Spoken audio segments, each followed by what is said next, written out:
Kita tahu kalau memang di episode ini ada sesuatu yang janggal dalam ceritanya. Meskipun Hajime yang sedang bertarung dengan si malaikat utusan dewa itu sudah selesai, dan terlebih sudah mendapatkan kekuatan baru juga tuh ya, ketika di gerejanya, yang ternyata dibangun di atas labirin suci atau labirin kuno. Terlebih uniknya juga gereja ini sekali serang langsung habis dengan bantuan skill support si sensei yang memang sayangnya tidak begitu diperlihatkan. Sayang banget sih. Lalu di ending baru deh kelihatan suasana mencekam dari teman-teman Hajime yang sudah terlihat dijebak oleh si laknat pengkhianat cewek ini yang sekarang sudah muncul sifat aslinya.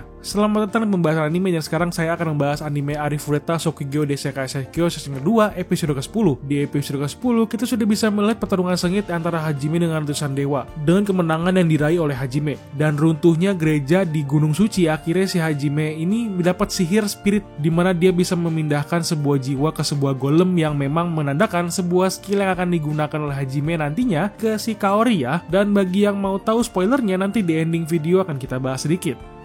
Di awal episode kita langsung diperlihatkan mengenai adegan di mana Tio sedang membawa si sensei kembali ke kerajaan dan ingin kembali menyerang gereja di Gunung Suci. Jadi si Hajime tidak perlu ada yang mengganggu pertarungannya. Namun si sensei bersikeras untuk kembali dengan si Tio dan ikut juga dengan dirinya karena dia merasa bertanggung jawab untuk membantu si Hajime. Pada awalnya Tio itu kelihatan cukup ragu-ragu dengan pilihan si sensei, tapi pada akhirnya dia menyetujui juga ya untuk si sensei ini membantu dirinya menghancurkan gereja yang sudah dibangun di atas labirin suci. Apalagi di sini si sensei ada langsung menggigit jarinya dan membuat lingkaran sihir di tangannya untuk membantu sihir serangan yang akan dipakai oleh Tio nantinya. Baru deh setelah adegan sensei ini langsung dilanjutkan kembali pertarungan Hajime dengan Noint, si utusan dewa yang kelihatan sudah sangat sengit sekali ya pertarungannya, dimana semua cara dilakukan oleh Hajime, dari mengeluarkan senjata andalannya yang bisa menembus segala hal hingga serangan sihir cross yang dibanggakan sama si Hajime dikeluarin semua, dimana hal ini bertujuan untuk menurunkan atau melemahkan mana dari si Noin ini yang terlihat mananya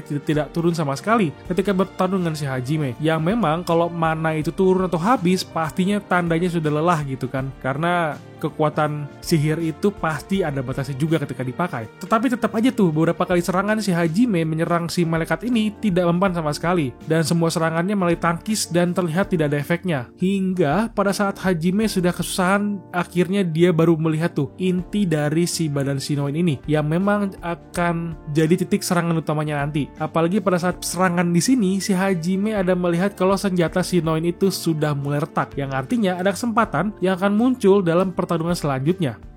Pada serangan ini, si Hajime yang mulai mengalihkan pandangan Noin dengan meledakkan bom tepat pada mukanya, membuat Hajime pun terkena efek ledakannya, yang membuat Hajime itu mengeluarkan sebuah piringan yang berguna untuk menjadi ruang teleportasi ya, yang uniknya dipakai untuk melakukan serangan ledakan dari arah kiri dan kanan Noin, yang mengarahkan ke perisai sekaligus pedang yang langsung patah pada saat serangan Hajime dilakukan. Dan disinilah ya kesempatan si Hajime untuk menyergap si Noin dan melakukan serangan besar ke dirinya dengan skill Hajime yang digunakan untuk membuat lubang ke tanah atau batu, dimana si Hajime memakai senjata ini ke badan Noin yang diarahkan ke titik inti badan si Noin ini yang menjadi penggerak hidupnya gitu ya. Dan itu langsung mokat deh si utusan dewa satu ini. Terlihat cukup keren sih di ending kematian si Noin ketika terkena serangan besar dari si Hajime. Walau ketika ditonton tuh pertarungannya agak sedikit lambat dan boring gitu ya menurut saya sendiri ketika menontonnya, karena ketika ngelihat Hajime menggunakan senjata yang tertangkis terus berulang-ulang, berasa jenuh gitu nungguin ceritanya untuk berjalan. Tapi tetap keren ketika melihat mereka tempur di sini. Cukup seru karena ketika kita bisa melihat semua senjata Hajime itu keluar ketika melawan si Noin. Lalu baru deh setelahnya si Hajime yang sudah selesai melawan Noin di sini ada langsung menghampiri si Tio dan si Sensei yang sudah berhasil menghancurkan gereja dengan bantuan sihir support dari si Sensei. Karena kan gurunya ini juga memiliki mana sekelas pahlawan. Terlebih katanya kan si gurunya ini penggambaran dewa kesuburan gitu ya, yang jadi pastinya dong dia memiliki skill support yang mirip dengan dewa juga. Apalagi ngeliat suasana kehancuran gereja yang ada orang di dalamnya itu sudah membuat si Sensei merasa kaget dan tertekan atau trauma gitu ya, ketika dia sudah membantu untuk membunuh manusia untuk pertama kalinya juga di sini. Ketika sedang ditenangkan oleh Hajime, di sini tiba-tiba ada sebuah bayangan yang membimbing Hajime dengan kelompoknya menuju sebuah portal yang mengarahkan mereka ke sebuah tempat penaklukan dari para pembebas yang hanya seorang pembebas aslilah yang bisa dibawa masuk ke dalam tempat itu. Di sini juga ada sebuah syarat khusus untuk sang pemberontak dewa yang baru itu dimana syaratnya cukup unik ya. Pembebas baru ini harus sudah tidak percaya dewa dan sudah menaklukkan minimal 2 labirin lain sebelum bisa masuk ke dalam markas yang ada di dalam Gunung Suci tersebut. Jadi itu cukup terperinci, dan hokinya lagi, si Hajime ini kan sudah melakukan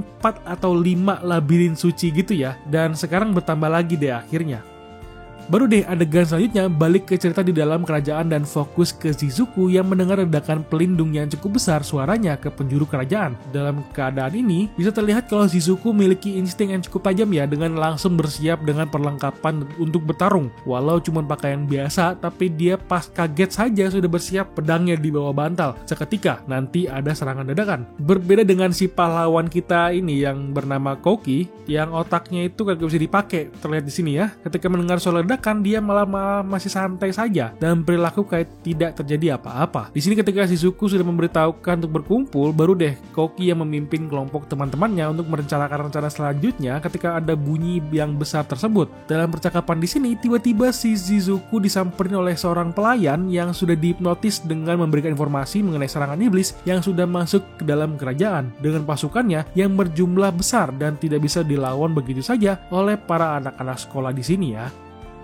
Dalam percakapan ini pun, semua percakapan digiring oleh si cewek berkacamata, di mana dia ini pinter banget ya untuk bersandiwaranya di depan teman-temannya sendiri yang sekarang akan masuk ke dalam jebakannya, di mana dia ini ada menyarankan untuk kelompoknya berkoordinasi dengan Melsan. Jika kalian ingat, itu tuh bawahan dari komandan yang sudah terkena hipnotis. Disinilah akhirnya kelompok teman-teman Hajime di sini digiring menuju Kolosium, tempat prajurit berkumpul. Tentu prajurit di sini sudah bukan prajurit kerajaan lagi ya, melainkan prajurit yang sudah dicuci otaknya. Karena ketika semua sudah berkumpul, si Melt yang ada di perpidato di depan mereka langsung memegang sebuah bola kristal yang berfungsi sebagai flashbang untuk menghalau pandangan dari semua murid. Dan seketika baru deh semua teman-teman Hajime dihajar habis-habisan oleh para prajurit yang sudah terhipnotis. Ada yang ditikam dan ditangkap dan ditahan oleh para prajuritnya. Baru deh di sini kelihatan kalau si cewek laknat sudah berhasil dalam rencananya, di mana dia langsung tertawa lepas bagaikan psikopat yang bentar lagi bakal digagalin rencananya sama si Hajime nantinya, atau dibunuh sama Hajime. Menurut spoilernya sih, dia ini belum dibunuh sama si Hajime, melainkan si cowok rambut merah itulah yang akan dibunuh pertama kali. Dan nantinya dia ini masih bisa kabur ke kerajaan lain dan mati dengan bom bunuh diri. Ngecut sekali ya cewek ini.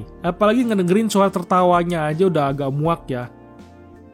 Dan juga cerita mengenai hal itu masih harus menunggu episode selanjutnya, di mana ada spoiler juga. Baru kemungkinan nih ya, si Kaori ini akan meninggal karena si cewek laknat ini mungkin dalam rencananya akan membunuh si Kaori yang ingin membantu teman-temannya yang sudah tertikam. Karena kan skill si Kaori ini kan healer, jadi dia mungkin pasti akan membantu teman-temannya dengan membuat teman-temannya itu sembuh dari serangan para prajurit. Baru deh pas meninggal, si jiwa Kaori ini akan dipindahkan oleh Hajime dengan skill barunya ke tubuh si yang memang sebuah boneka gitu kan, atau golem lah sebutnya. Jadi nanti si Kaori ini akan memiliki badan baru setelah dia meninggal. Harusnya begitu ya, dan sudah akan terjadi di episode selanjutnya, karena sisa 2 episode lagi men, gak mungkin dong dipindahkan di OVA gitu.